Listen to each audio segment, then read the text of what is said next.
Sa panahong ito, na halos lahat ng presyo ng bilihin ay nagtataasan, wala ka nang magawa kundi magkamot ng ulo na lamang. Lalo na kung nakulong ka na sa sistema na kahit pambili mo ay di mo pa kinikita. Napakahirap na sitwasyon na sana lahat tayo ay makalaya. Pero paano? Hello everyone!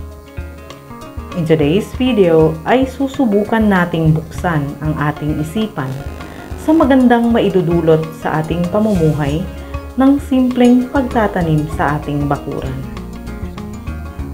Minsan ba naisip mo na sana ang pagkain na isa sa mga basic na pangangailangan ay libre mo lang nakukuha sa iyong bakuran? Sigurado yung mga hikahos sa buhay na gaya ko, sumasagi sa isip nila yan. Sobrang luwag kasi ng pamumuhay kung ang mga basic na pangangailangan ay libre.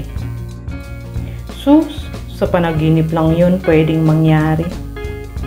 Yan ang normal na reaksyon ng mga taong sarado ang isipan.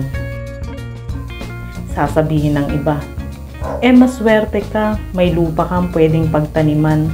Kami, saan kami magtatanim? Sa semento. Kaya maswerte pa rin nga talaga ako. Kasi kahit maliit ang bakuran ko, enough pa rin ang space para makapagtanim at makapaghayupan.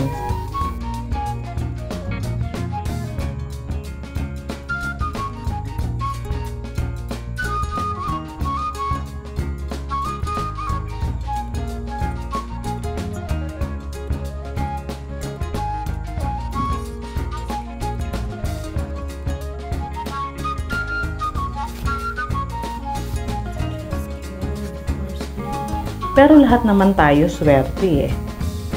Kailangan lang natin makita kung ano ang meron tayo. At kapag nakita na natin ito, pagyamanin natin ito. At pinaka-importante sa lahat, iwasan mo ang magkumpara ng bagay na meron ka sa bagay na meron ng iba. Para di ka masiraan ng loob o di kaya ay yumabang.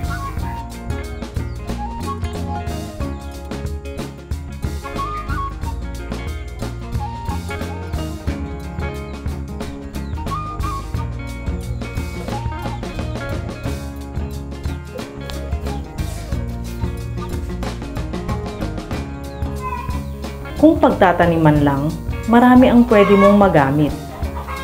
Pwede sa paso, pero I recommend na mag-recycle ka para bawas basura. Nagkalat ang mga plastic bottles. Pwede mong taniman yan ng gulay gaya ng pechay, mustasa, lettuce, etc.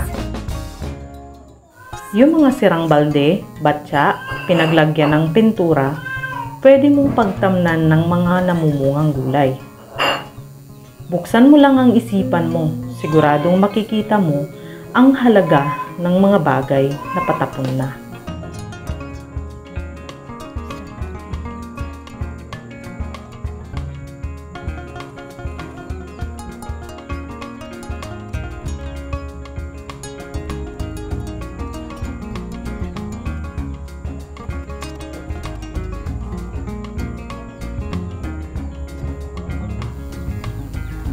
Ang lupa, saan kami kukuha?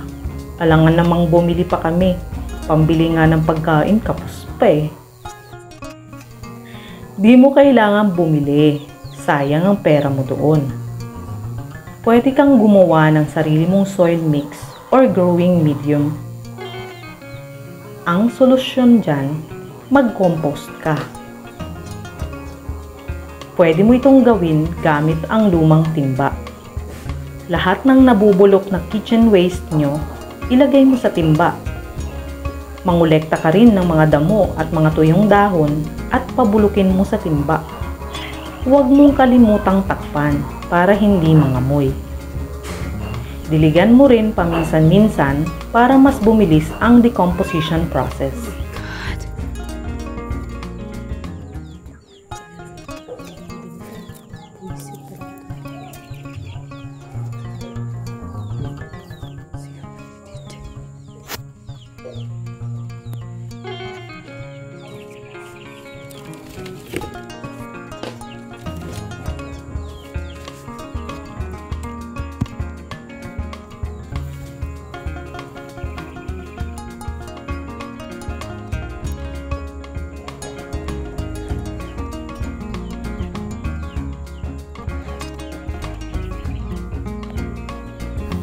After 2 months, siguradong bulok na ito at pwede nang gamiting growing medium.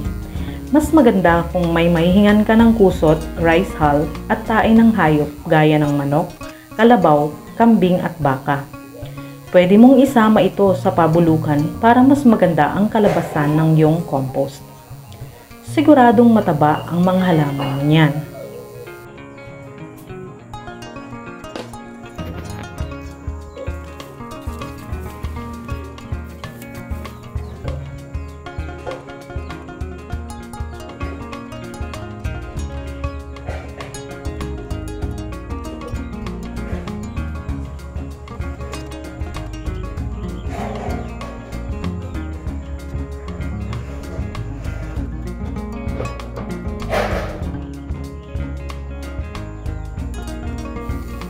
Kapag nagtanim ka, damihan mo ang klase ng halaman.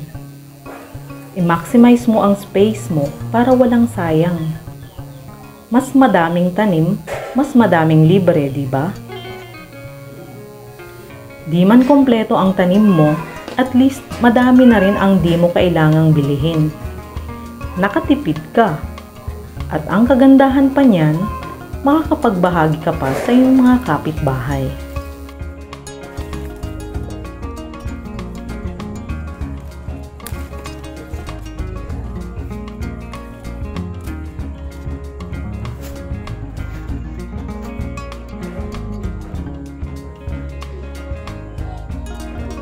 O ano pa ang hinihintay nyo?